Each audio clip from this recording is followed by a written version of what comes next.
నమ్మకం అమ్మ లాంటిది. మా మీద మీ నమ్మకం మిమ్మల్ని తప్పకుండా అమ్మని చేస్తుంది.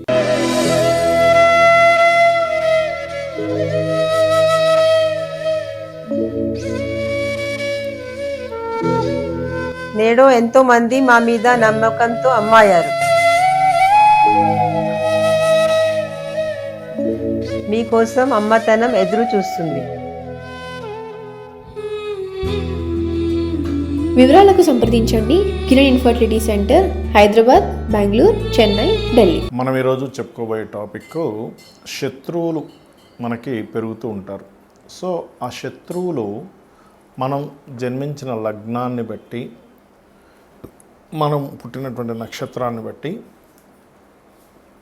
మనకి పూర్వజన్మలో ఉన్నటువంటి కర్మలను బట్టి రుణము, రోగము, శత్రువులు ఏర్పడుతూ ఉంటారు. మరి ముందుగా మీరు మేష లగ్నంలో పుట్టారనుకుందాం. కర్కాటకం వారికి కనుక చూసుకున్నట్లయితే ఈ యొక్క కర్కాటక లగ్నం అనుకోండి, లగ్నం తెలియని వారు రాసి చూసుకోండి. మీకు పూర్వజన్మ కర్మలో ప్రధానంగా శత్రుత్వాలు ఏర్పడడానికి మనకి శాస్త్రంలో రుణము, రోగము, శత్రుత్వము ఒక్కొక్క లగ్నానికి డిఫరెంట్గా ఏర్పడుతూ ఉంటుంది, గుర్తుపెట్టుకోండి.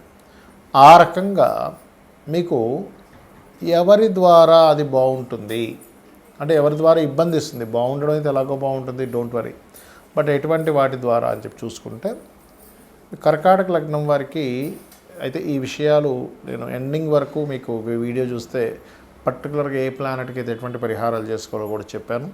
కాబట్టి ఈ యొక్క విషయాలు చెప్తుంది నేనైనప్పటికీ చెప్పిస్తుంది సాక్షాత్ లలిత అమ్మవారిగా భావిస్తూ ఆ యొక్క లలితాంబిక అమ్మవారి యొక్క అనుగ్రహం పరిపూర్ణంగా కలగాలని మనస్ఫూర్తిగా కోరుకుంటూ, ప్రధానంగా ఇక్కడ మీరు ఎప్పుడైతే ఈ చతుర్థ భావము, ఈ 4వ స్థానం ఏదైతే ఉందో, లాభస్థానం ఏదైతే ఉందో, ఈ రెండిటికి అధిపతి శుక్రుడు పూర్తి రూలింగ్ చేస్తాడండి. శుక్రుడే పూర్తి రూలింగ్ చేస్తాడు. శుక్రుడు రాసుల్లో కనుక మంచి ప్లానెట్ ఉంది, ఇంకా తిరిగి ఉండదు, గుర్తుపెట్టుకోండి. పూర్వజన్మ కర్మ దాంతో కనెక్ట్ అయ్యి ఉంటుంది. సమ్ టైమ్స్ ఏమవుద్దంటే శుక్రరాశిలో శని ఉంటాడు, తులలో, కొన్నిసార్లు కొంతమందికి వృషభంలో చంద్రుడు ఉంటాడు, అప్పుడు మదర్తో సపోర్ట్ ఉంటుంది. అలా కాకుండా నీచబడ్డ రవి ఉన్నాడు అనుకోండి శుక్రరాశుల్లో, అప్పుడు తండ్రి ద్వారా ఇబ్బంది ఉంటుంది. కాబట్టి ఇక్కడ ఏంటంటే ఒకటే గుర్తుపెట్టుకోండి, ఇక్కడ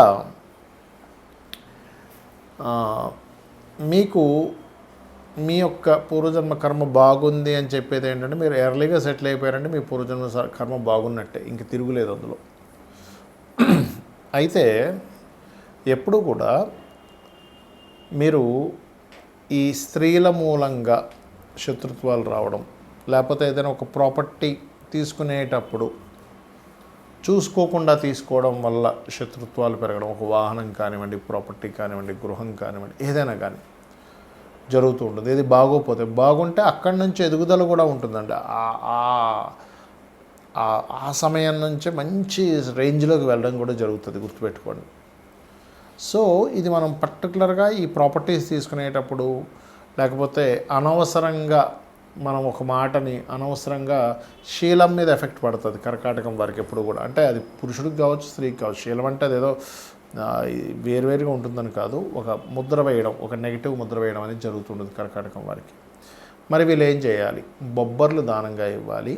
అలాగే ఈ శుక్రరాశుల్లో ఏవైతే ప్లానెట్స్ ఉంటాయో ఆ ప్లానెట్స్కి సంబంధించిన దానం ఇవ్వాలి.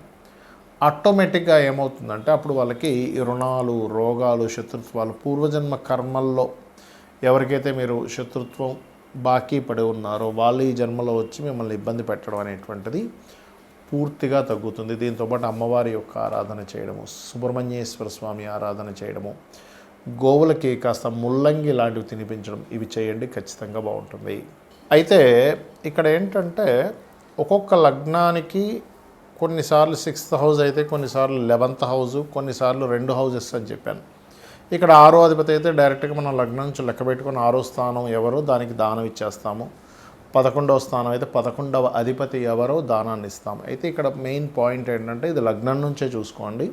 లగ్నము తెలియదు అనుకునేటువంటి వారు రాశి జోలికి వెళ్ళొచ్చు, అందులో ఎటువంటి సందేహం లేదు. అయితే ఇక్కడ ఇప్పుడు ఒక్కొక్క గ్రహం వల్ల కూడా ఒక్కో రకంగా వస్తూ ఉంటుంది.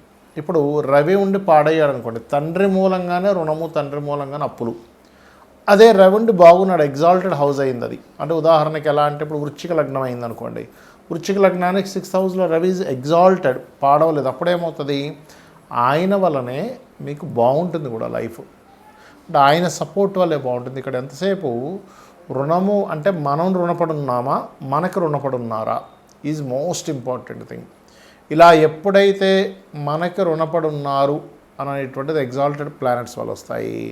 ఎప్పుడైతే ఇప్పుడు ఎగ్జాంపుల్ అదే శని ఉన్నాడు అనుకోండి, వృశ్చిక లగ్నానికి 6లో శని ఉన్నాడు అనుకోండి, పని వాళ్ళు అంటే వీళ్ళ కింద వర్క్ చేసేటువంటి వర్కర్స్ వల్ల వీళ్ళు ఎక్కువ స్ట్రెస్ అవుతూ ఉంటారు, వాళ్ళ వల్ల ఇలా అవ్వడం, డిస్టర్బెన్సెస్ అవ్వడం, ఇవన్నీ కూడా జరుగుతూ ఉంటాయి అట్లా.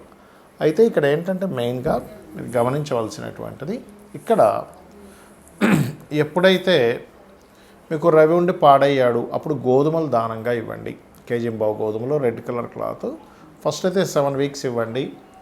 వీలైనంత మటుకు సూర్య ఆలయాలకు వెళ్ళండి, తండ్రి యొక్క బ్లెస్సింగ్స్ తీసుకోండి. ఎందుకంటే వాళ్ళతోనే గొడవలు కూడా ఉంటాయి, వాళ్ళతోనే వాళ్ళ మూలంగానే లేదా వాళ్ళ బంధువర్గం మూలంగానే వస్తూ ఉంటుంది. అయితే బంధువర్గం మూలంగా రావాలంటే ఎక్కువగా బుధుడు పాడవాలి 6వ స్థానంలో. 6లో కానీ 11లో కానీ బుధుడు పాడైతే అది 11వ స్థానం కూడా పాప అయితే, శుభుడైతే కాదు, పాపై పాడైతే కనుక ఖచ్చితంగా బంధువర్గాలు అప్పుల వల్లే వస్తూ ఉంటాయి. అప్పుడు ఏంటి, పెసలు ఇవ్వండి. ఒకవేళ చంద్రుడు పాడయ్యాడు, 6వ స్థానంలో ఉన్నాడు లేదా 11వ స్థానంలో ఉండి పాడయ్యాడు, అప్పుడు బియ్యము దానంగా ఇవ్వండి. ప్లస్ గోవులకి కాస్త మీరు ముల్లంగి తినిపించండి, ఖచ్చితంగా బాగుంటుంది. అలా కాకుండా కుజుడు పాడయ్యాడు అనుకోండి, కుజుడు ఎక్కడ పాడవుతాడు, కర్కాటకంలో పాడవుతాడు. అంటే కుంభలగ్నం వాళ్ళకి అవుతుంది కుజుడు మెయిన్గా పాడవడం, లేదా పాపగ్రహాలతో కలిసి ఉంటే అది ఎనీ లగ్న 6th హౌస్లో కనుక పాపగ్రహాలతో కలిసి ఉన్నాడు కుజుడు, దాన్ని ఆటోమేటిక్గా పాడైనట్టు అర్థం. ఒక్కొక్కసారి డైరెక్ట్గా కలవు గ్రహాలు, ఇండైరెక్ట్గా ఒక్కోసారి. ఎలా అంటే ఇప్పుడు కుంభలగ్నం వారికి సర్వసాధారణంగానే మనకి ఈ చంద్రుడు 6వ అధిపతి అవుతాడు, సో తల్లితో ఉంటుంది. కానీ సమ్టైమ్స్ ఆ చంద్రుడు చూడడానికి బాగానే ఉన్నాడు కదా అనిపిస్తుంది, కానీ దృష్టి కూడా ఉంటుంది. అంటే ఇక్కడ మనం కన్సిడర్ చేయాల్సింది ఏంటంటే దృష్టి ఎలా ఉంది, దాని మీద గోచారం యొక్క గ్రహాల యొక్క స్థితి ఎలా ఉంది ఈజ్ మోస్ట్ ఇంపార్టెంట్, గుర్తుపెట్టుకోండి. ఈ రకంగా చూసుకోవాలి.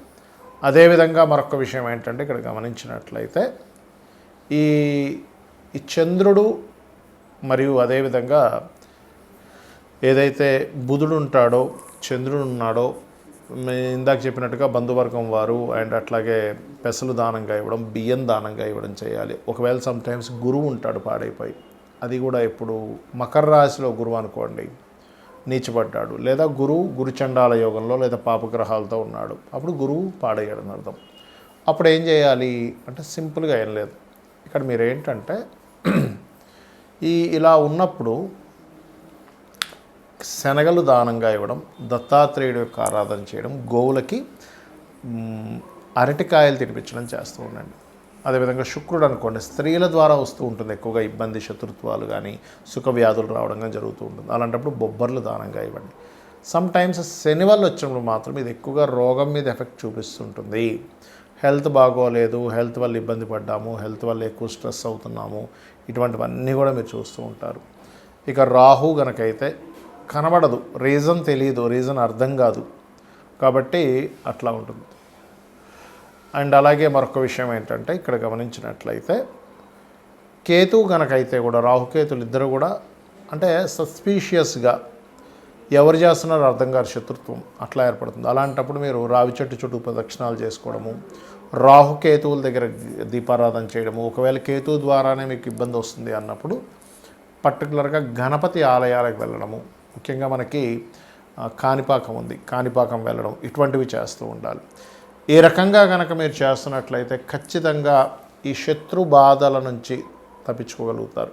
బికాజ్ ఆఫ్ మనకేంటంటే మన చుట్టూనే శత్రువులు వస్తారంటే ఎలాగ తండ్రి, తల్లి, బంధువర్గం రూపంలో, ఫ్రెండ్స్ రూపంలో, కొలిక్ రూపంలో మనం వాళ్ళకి రుణపడి ఉన్నాం, వాళ్ళతో మనం పూర్వజన్మలో శత్రుత్వాలు పెట్టుకున్నాం, ఆ శత్రుత్వం తీర్చుకోవడానికి వచ్చారు. దీన్ని మనం గొడవ పెట్టుకోకూడదు, దాన్ని అర్థం చేసుకొని వీలైనంత మట్టుకు చర్చలతో తగ్గించేసుకోవాలి. అప్పుడే ఈ రెమెడీ చేసుకోవడం ద్వారా మీకు ఈ ప్రాబ్లమ్స్ అనేటువంటివన్నీ కూడా క్లియర్ అవ్వడం జరుగుతుంది, గుర్తుపెట్టుకోండి. సమ్ టైమ్స్ కొంతమందికి దానం ఇవ్వలేని పక్షంలో గోవుకి తినిపించవచ్చు. అయితే నువ్వులు మాత్రం తినిపించొద్దు. నువ్వుల ప్లేస్లో బెల్లము తినిపించవచ్చు. కొన్నిసార్లు తల్లిదండ్రులు ఇవ్వచ్చు ఈ దానాలు పిల్లల విషయంలో. అంటే పిల్లలకి హెల్త్ ఇష్యూ బాగాలేదు, తల్లిదండ్రులు ఇవ్వచ్చు. పిల్లలకి శత్రుత్వాలు పెరుగుతున్నాయి, తల్లిదండ్రులు ఇవ్వచ్చు. బట్ ఇక్కడ ఏంటంటే దీనికి మంత్రం కూడా ఉంటుంది. ఓం కర్పూర వీటి కామోద సమాకర్ష దిగంతరాయ నమః అని చేసుకోండి. అదేవిధంగా తూర్పు వైపు, ఇంట్లో లైట్ గ్రీన్ కలర్ తూర్పు వైపు వేసి అక్కడ రాముడి యొక్క పట్టాభిషేకం బొమ్మ గనక పెట్టినట్లయితే ఖచ్చితంగా మీకు ఈ శత్రు సంబంధించిన విషయాలని కూడా తగ్గుతాయి. శ్రీమాత్రే నమః.